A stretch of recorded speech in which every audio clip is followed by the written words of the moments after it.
전능하사 천지를 만드신 하나님 아버지를 내가 믿사오며 그 외아들 우리 주 예수 그리스도를 믿사오니 이는 성령으로 잉태하사 동정녀 마리아에게 나시고 본디오 빌라도에게 고난을 받으사 십자가에 못 박혀 죽으시고 장사한 지 사흘 만에 죽은 자 가운데서 다시 살아나시며 하늘에 오르사 전능하신 하나님 우편에 앉아 계시다가 저리로서 산자와 죽은 자를 심판하러 오시리라. 성령을 믿사오며 거룩한 공회와 성도가 서로 교통하는 것과 죄를 사하여 주시는 것과 몸이 다시 사는 것과 영원히 사는 것을 믿사옵나이다. 아멘.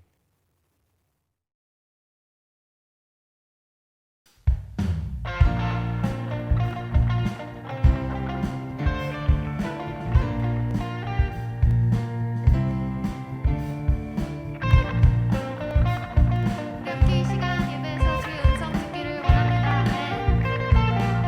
음성을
아주 오래전에 대학교 4학년 때였고요. 학교에서 집으로 돌아가던 길에 전혀 예상치 못했던 교통사고를 만나게 됐어요.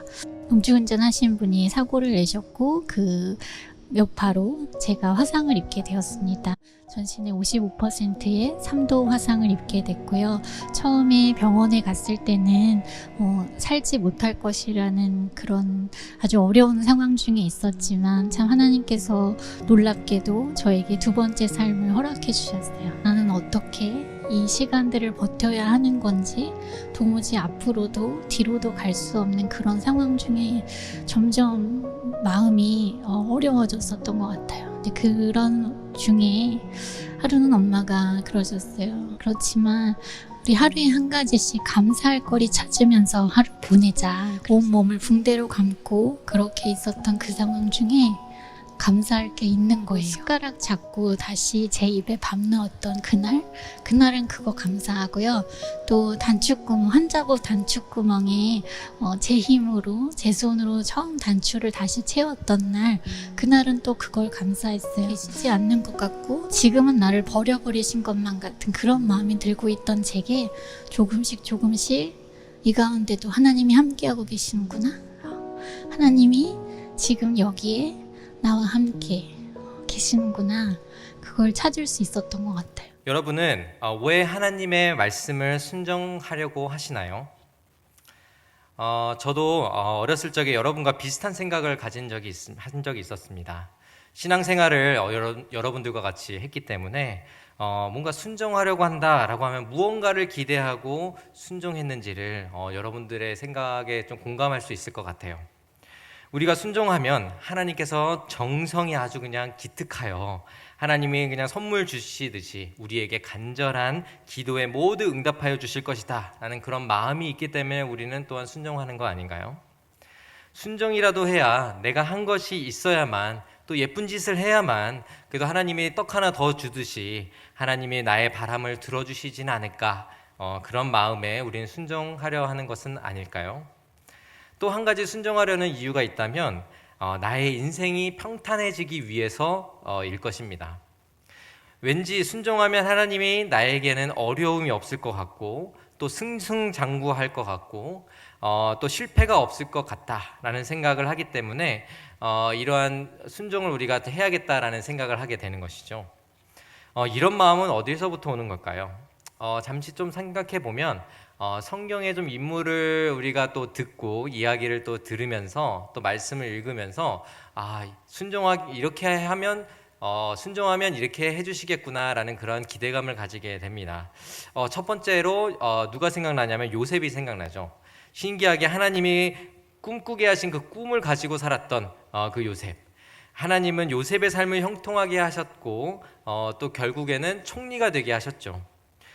다윗은 어떤가요? 목동 일을 하다가 하나님의 기름 부음을 받고 이스라엘의 왕이 됩니다. 이런 인물들을 보면 역시 하나님 말씀을 따라 살아가면 하나님이 높은 자리에 올라가게 하실 거야. 그리고 인생의 탄탄대로를 달리게 하실 거야 라는 생각을 또한 제일 먼저 하게 될 것입니다. 그런데 우리가 간과하는 것이 있죠. 제가 소개한 그 두 인물들은 높은 자리에 올라가기까지 어떻게 보면 높은 자리에 올라가게 하시기 위한 것일 수도 있겠지만 그러한 그 자리에 있기까지의 정말 그 고난들이 있었다라는 것을 우리는 좀 간과하면서 살아갑니다. 그러다 보니까 그냥 순종하면 이렇게 해주실 거야 라는 것만을 생각하게 되죠. 예레미야는 이 두 인물과 비슷하게 고난받는 종으로 살았습니다. 하나님의 말씀을 전하는 선지자인데 어느 누구보다도 영적으로 민감한 사람인데 그렇게 하나님의 음성을 듣는 사람인데 말씀을 따라서 사는 사람인데 어떻게 고난이 있을 수 있는 것인가? 죄 많은 자에게 고난이 있다라는 것은 우리에겐 너무나도 당연하게 여기는 일입니다. 하나님으로서 내리셔야 할 당연한 심판이라고 우리는 생각하죠. 오히려 죄 많은 자들은 별로 고통을 당하는 것처럼 보이지 않고 오히려 하나님의 말씀을 믿고 말씀대로 살아가는 예레미야가 당하는 고난은 그냥 억울해 보이기만 합니다. 하나님은 예레미야를 축복하셔서 높은 자리에 앉히시고 사람들은 예레미야를 보면서 하나님께 순종하는 자들은 저렇게 높아진다라는 것을 보여주셔야만 사람들이 하나님께 더 순종하지 않겠는가라는 생각을 제일 먼저 하게 되죠. 그런데 예레미야 20장을 보면 예레미야는 높은 자리에 올라가기는커녕 한참 밑바닥 인생을 살고 있었다라는 것입니다. 그냥 가난하게 사는 것, 힘들게 사는 것이 아니라 사람들에게 치욕을 당하고 모욕을 당하면서 밑바닥 인생을 살은 것처럼 보였다는 거예요. 오죽하면 예레미야가 자신의 출생을 저주할 정도로 그러한 심한 고난을 당했는지를 말씀을 통해 알 수가 있습니다. 7절과 8절을 제가 읽어보겠습니다. 여호와여, 주께서 나를 권유하심으로 내가 그 권유를 받아싸우며 주께서 나보다 강하사 이기셨으므로 내가 조롱거리가 되니 사람마다 종일토록 나를 조롱하나이다. 내가 말할 때마다 외치며 파멸과 멸망을 선포함으로 여호와의 말씀으로 말미암아 내가 종일토록 치욕과 모욕거리가 됨이니이다. 이렇게 이야기합니다. 하나님께서 예레미야를 선지자로 부르셨죠. 그래서 하나님의 말씀을 선포하라 라고 권유하시고 예레미야는 그 하나님의 말씀을 받고 그 말씀 그대로 전했습니다. 당연히 하나님은 강하시기 때문에 예레미야는 하나님의 명령에 순종할 수밖에 없죠. 그러면 하나님은 예레미야를 궁지에 몰리지 않게 하셔야 되는 게 너무나 당연한 일 아닌가라는 생각을 먼저 하게 되는데, 오히려 반대로 모든 대적자들이 이 예레미야를 공격하는 것이죠. 치욕거리로 삼는 것이죠. 오히려 하나님은 모든 대적들을 다 물리치셔야 되고, 오히려 예레미야는 조롱거리에서 정말 조롱의 대상에서 빠져나올 수 있게 해주셔야 되는 것 아닌가라는 생각을 하게 되죠. 근데 예레미야가 당하는 것은 매일, 그리고 하루 종일 이렇게 자기를 조롱하는 그러한 하루하루의 생활들을 해나갑니다. 왜 조롱을 당할까요? 유다는 바벨론이 침공을 당할 것이고 이 민족은 바벨론의 포로가 될 것이다, 이렇게 하나님이 말씀하셨죠. 근데 여기서 행복하고 그 다음에 회개하라 라고 하나님이 말씀하셨는데 이거에 대한 거부를 유다 백성들이 행하게 됩니다. 우리나라의 예를 들어보면 우리에게도 뭐 친일파에 대해 우호적인 사람은 없을 거예요. 왜냐하면 일본에게 우리나라를 팔아 넘긴 사람들이다라고 우리는 생각하고 있기 때문입니다. 근데 일제강점기 때 일본에게 항복하십시오라고 만약에 그렇게 말하는 사람이 있다면 그것에 그 말에 찬성하면서 그렇게 합시다라고 동조하는 사람이 얼마나 있었을까요? 절대 항복할 수 없다고 할 사람이 그렇게 항복할 수 없다라고 할 사람들이 훨씬 많지 않았을까요? 이와 마찬가지로 분노하여 예레미야를 때리고 감옥에 가두었습니다. 어떻게 보면 조금은 공감이 될 것 같아요. 유다 백성들의 하는 행동들이. 그러나 하나님께서는 이스라엘 백성들, 유다 백성들이 바벨론의 포로로 끌려가고 나중에는 다시 회복되어 돌아올 것을 하나님은 계획하시고 이들에게 바벨론 포로로 끌려가라, 그냥 그렇게 그냥 항복하여라 라고 하나님이 말씀하셨던 것이죠. 그런 말씀을 예레미야는 그대로 전했던 것입니다. 이런 일들을 통해서 어떤 유다 백성이 예레미야를 핍박한 것이죠. 그러니까 20장 18절에 이렇게 이야기를 하는 거예요. 어찌하여 내가 태에서 나와서 고생함과 슬픔을 보며 나의 날을 부끄러움으로 보내는고 하니라 라고 말했다는 겁니다. 예레미야가 당한 고난은 무엇인가요? 예레미야가 함정에 빠지도록 구덩이를 팠습니다. 거기에 예레미야가 빠졌어요. 그 다음에 예레미야의 목에 멍에를 지게 했어요. 예레미야를 때렸습니다. 당시에 옥으로 사용하던 서기관 요나단의 집에 투옥시켰습니다. 또 예레미야를 물이 없는 진흙 구덩이에 던져버렸습니다. 누가 보아도 억울하게 짝이 없는 그런 고난을 하나님의 말씀을 그대로 전했다라는 그 이유로 당하게 되는 것이죠. 여러분은 순종하는 데 당하는 고난을 어떻게 생각하시나요? 하나님은 고난이 있는 그런 순종을 허락하시는 이유가 있다라는 것을 우리 예레미야의 말씀을 통해서 보여주고 계십니다. 하나님은 예레미야를 통하여 같아 보이는 그러한 상황 속에서 다르게 보시는 고난을 비유로 말씀해 주세요. 뭐냐 하면 무화과 열매를 비유로 삼으신 것이죠. 좋은 무화과와 나쁜 무화과 비유를 사용하십니다. 하나님은 어떤 것을 놓고서 두 종류의 무화과에 비유하시는 것일까요? 좋은 무화과는 갈대아인의 땅, 다시 말하면 바벨론 땅으로 가는 유다 포로를 빗대어 말씀하시는 것이고요. 나쁜 무화과는 고관들, 그리고 예루살렘에 남은 자들, 그 다음에 애굽 땅으로 도망간 자들을 빗대어 말씀하신 것입니다. 사실 제가 언급한 경우는 모두 좋지 않은 상황이에요. 왜냐하면 무엇이든 간에 포로로 살아야 하는 상황이고 이방인으로 살아야 하는 상황이기 때문이죠. 바벨론으로 가도 바벨론의 포로로 살아야 하고 예루살렘에 남아 있는 자들은 결국 바벨론의 침공을 받아서 나라를 잃게 되는 형국에 빠지게 되는 거죠. 국제 미아가 되듯이 자기 나라를 잃어버리는 것이죠. 애굽으로 도망간 사람들은 어떨까요? 애굽과 대등한 관계를 유지할 수 있을까요? 애굽의 도움을 받았으니 애굽이 요구하는 것을 그대로 들어줘야 했을 것입니다. 애굽에 손을 내민 것이기 때문에 애굽의 요구를 일방적으로 들어줘야 하는 그런 입장에 처한 것이죠. 다시 말하면 갑이 아닌 을의 입장이 될 수밖에 없었다라는 것이죠. 어느 것도 약자의 위치에 있는 것은 동일합니다. 그런데 왜 하나님은 바벨론 포로로 가는 자들이 고난을 당하는데도 이들에 대해 좋은 무화과라고 말씀하신 것일까요? 그 해답은 5절과 6절에 있습니다. 읽어보겠습니다. 이스라엘의 하나님 여호와께서 이와 같이 말씀하시니라. 내가 이곳에서 옮겨 갈대아인의 땅에 이르게 한 유다 포로를 이 좋은 무화과 같이 잘 돌볼 것이라. 내가 그들을 돌아보아 좋게 하여 다시 이 땅으로 인도하여 세우고 헐지 아니하며 심고 뽑지 아니하겠고 내가 여호와인 줄 아는 마음을 그들에게 주어서 그들이 전심으로 내게 돌아오게 하리니 그들은 내 백성이 되겠고 나는 그들의 하나님이 되리라. 좋은 무화과와 나쁜 무화과 사이에 가장 큰 차이점은 좋은 무화과는 왜 좋은 무화과냐 하면 하나님이 돌보시는 무화과다라는 것이죠. 가꾸어주는 사람이 없이 자라는 무화과가 좋은 무화과일까요? 아니면 가꾸어주는 사람의 손에 의해 자라난 무화과가 좋은 무화과일까요? 당연히 농부의 손에서 자란 무화과가 좋은 무화과입니다. 하나님이 농부가 되셔서 비록 바벨론의 포로로 살아가는 그런 고난의 시간을 보내지만 너희를 돌볼 것이다 라는 그 약속 때문에 이스라엘 백성, 유다 백성, 그 바벨론 포로로 끌려가는 그 이스라엘 백성들은 좋은 무화과인 것이죠. 반면에 나쁜 무화과는 무엇인가요? 세상 모든 나라 가운데 흩어서 그들에게 환난을 당하게 할 것이며 또 그들에게 내가 쫓아 보낼 모든 곳에서 부끄러움을 당하게 하며 라고 말씀하세요. 그 나쁜 무화과를 향해서 말씀하시는 겁니다. 이들은 하나님이 보호하는 무화과가 아니다라고 하는 거죠. 그럼으로써 이것은 좋은 무화과가 아니라 나쁜 무화과다라고 하나님은 말씀하시는 것입니다. 예레미야를 볼까요? 예레미야는 분명 순종하였지만 고난을 당하는 선지자 맞습니다.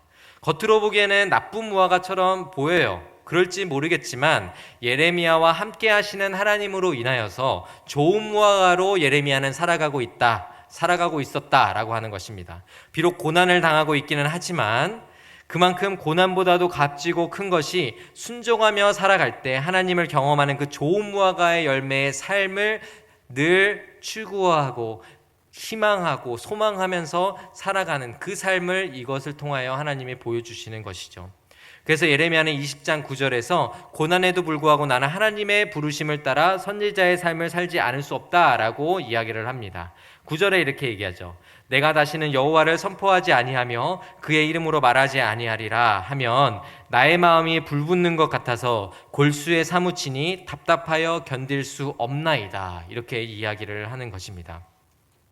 이러한 예레미야의 20장의 말씀을 통해서 우리의 관점이 좀 바뀌어야 된다고 생각합니다.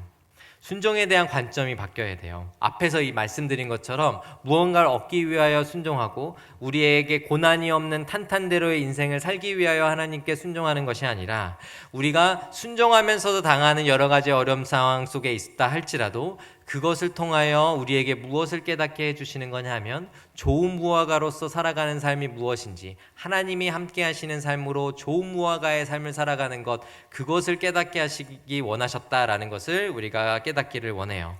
우리는 마냥 고난이 없으면 좋은 것이라고 여겨서는 안 된다라는 것이죠. 왜냐하면 고난 없이 살아서 부러워 보이긴 하겠지만 하나님이 가꾸시고 다듬으시고 기르는 삶이 아니라면 그것은 나쁜 무화과 열매와 같기 때문입니다. 우리가 예레미야를 읽으면서 조금 아쉬운 것은 예레미야의 마지막 삶을 보면 얼마나 좋았을까라는 거예요. 마치 우리가 소설을 보는 것처럼 권선징악의 전형적인 그런 소설의 이야기처럼 예레미야는 나중에 잘 살게 되었다, 정말 풍족하게 되었다라고 한다면 우리의 마음이 좀 더 후련해졌을 것 같아요. 그러나 이런 점들이 우리에게는 아쉬운 거긴 하지만 우리가 그래도 조금 간접적으로 다른 인물들을 통해서 우리가 또한 깨닫게 되는 것이 있습니다. 욥이라는 인물인데요, 욥의 이야기를 통해서 하나님께서 순종하며 신실하게 살아가던 사람에게 허락하신 고난에도 하나님의 뜻이 있다. 그러니 그 안에서 하나님을 발견함으로써 더 큰 것을 깨달아가게 된다라는 것을 이야기해주고 있죠. 욥기 23장 9절과 10절에 이렇게 나옵니다. 그가 왼쪽에서 일하시나 내가 만날 수 없고 그가 오른쪽으로 돌이키시나 배울 수 없구나. 그러나 내가 가는 길을 그가 아시나니 그가 나를 단련하신 후에 내가 순금같이 되어 나오리라. 욥은 이유 없는 고난을 당했습니다. 욥기 1장에서 사탄이 하나님께 가서 욥에게 고난이 닥치면 하나님을 저주하고 하나님을 떠날 거다라고 확신 있게 사탄은 이야기를 합니다. 그런데 하나님께서 욥의 생명에는 손대지 말아라 하고 말씀을 하시면서 사탄이 시험하는 것을 막지 않으세요. 결국 욥은 하나님을 저주하지 않고 욥에게 주어진 이러한 고난으로 나를 단련하시고 내가 순금같이 정결하게 되어 변화될 것을 믿고 고백하는 고백이 이런 욥기 23장 10절에서 나타나게 됩니다.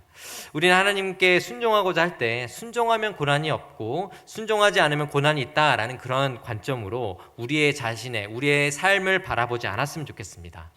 고난이 있으면 하나님은 나를 사랑하지 않으시는 거고 나를 버리시는 거라는 그런 결론으로 내리지 않기를 원합니다. 신실하게 살아가는 그리스도인들에게도 얼마든지 고난이 있어요. 여기서 우리가 지켜나가야 할 관점은 하나님의 함께 하시는 고난을 통하여 좋은 무화과 열매가 되어 간다라는 것입니다. 욥이 고백한 것처럼 순금같이 불순물이 제거된 정결한 믿음의 신자로 살아가게 하시기 위하여 우리에게 허락된 것이다 라고 우리는 믿으며 살아가야 하는 것이죠. 각자가 힘들다고 이렇게 하시는 하나님이 이해가 되지 않는다고 여길 만한 상황들이 있겠죠. 혹은 그런 상황에 있었던 적도 있겠죠.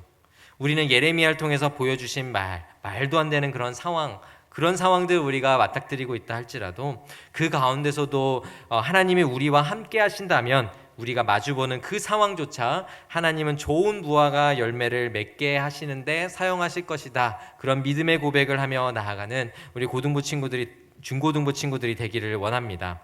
이 사실을 믿고 우리는 우리를 바라보기보다 하나님을 바라보기를 원합니다. 같은 상황에서도 최고의 상품의 열매를 맺게 하시는 하나님을 믿고 기도하며 나아가기를 주님의 이름으로 축복합니다.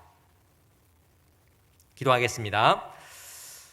하나님 아버지, 저희들이 예레미야를 통하여 정말 말씀을 따라 살아가고 하나님의 말씀을 있는 그대로 순종하며 전하였던 예레미야 선지자의 그러한 고난을 통하여 정말 저희들이 하나님께 고백하는 것은 정말 우리에게 주어진 여러 가지의 어려움들이 있다 할지라도 그것을 통하여 좋은 무화과 열매를 맺게 하시기 위하여 우리에게 허락된 일들이다라는 그러한 고백을 하며 나아갈 한다라는 것을 저희들이 이 시간을 통하여 깨달은 줄 믿습니다.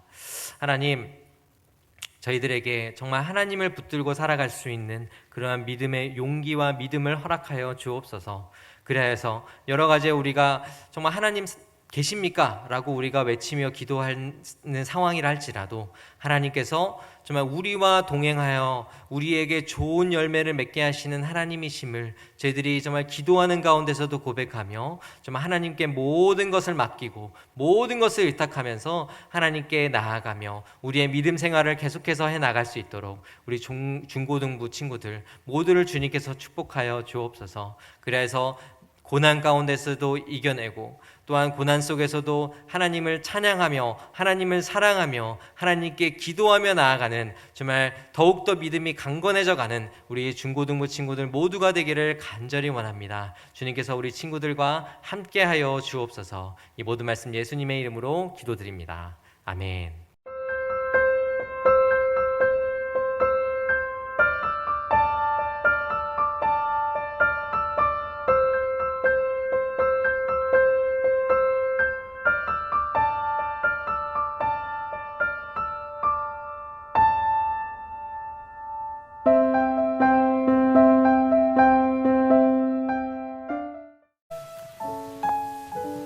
이제 말씀을 들은 이후에 그 말씀을 가지고 함께 기도회를 잠시 하려고 합니다.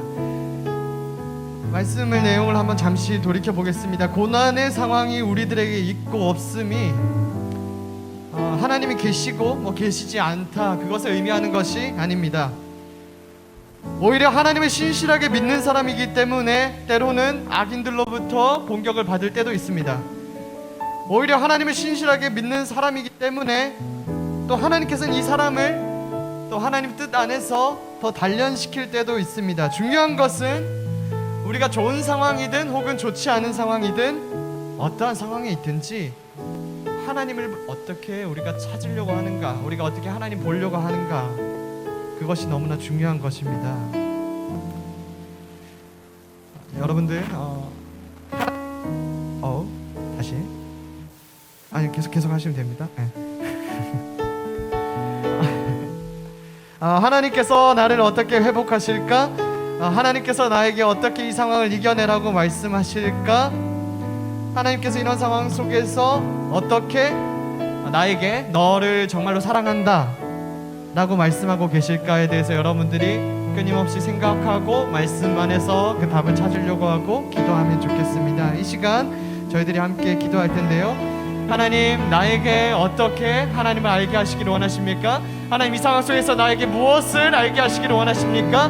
하나님, 내가 어떻게 하나님을 더 따라갈 수 있겠습니까? 하나님, 도와주시옵소서라고 여러분들이 함께 마음속으로 여러분들 각자의 자리에서 기도하면 좋겠습니다. 함께 기도하겠습니다. 하나님 아버지, 코로나의 상황으로 인해서 마음이 너무나 힘든 친구들이 있습니다. 또 이 학업으로 인하여서 마음이 너무나 힘든 친구들이 있습니다. 또 너무나 더운 상황 속에서 또는 또 사람들과의 관계 속에서 힘들어하는 사람들이 있습니다. 이 어떤 상황 속에 있든지 그 친구들이 혹시 또 좋은 환경 속에 있든지 혹은 너무나 힘든 상황이 있든지 그 상황을 하나님께서 우리들에게 이렇게 말씀하시는 길을 바라보게 하여 주옵소서. 아버지, 우리가 기댈 것은 하나님입니다. 하나님 안에서 우리가 소망을 가지게 하여 주시고 하나님이 우리를 어떻게 위로하시는가 바라보게 하여 주시고 우리가 어떻게 이 상황 속에서 하나님이 원하시는 그 한 사람이 될 수 있을까 아버지 끊임없이 바라보게 하여 주시고 갈망하게 하여 주옵소서. 주님, 우리가 기도합니다. 하나님 아버지, 우리를 향하신 하나님의 뜻을 바라보게 하여 주옵소서. 우리를 향하신 하나님의 인도하심을 바라보게 하여 주옵소서. 그래서 아버지, 우리 안에 그 믿음이 자라게 하여 주시고 하나님의 역사하심을 바라보게 하여 주시고 하나님 안에서 정말 하나님이 정말 기뻐하시는 그 한 사람이 되게 하여 주옵소서. 주님 아버지, 우리의 상황을 넘어서서 하나님의 역사하심과 하나님의 인도하심을 바라보고 감사하게 하여 주시고 그 속에서 하나님께서 아버지 정말로 나를 사랑하신다는 것을 생각해 주시고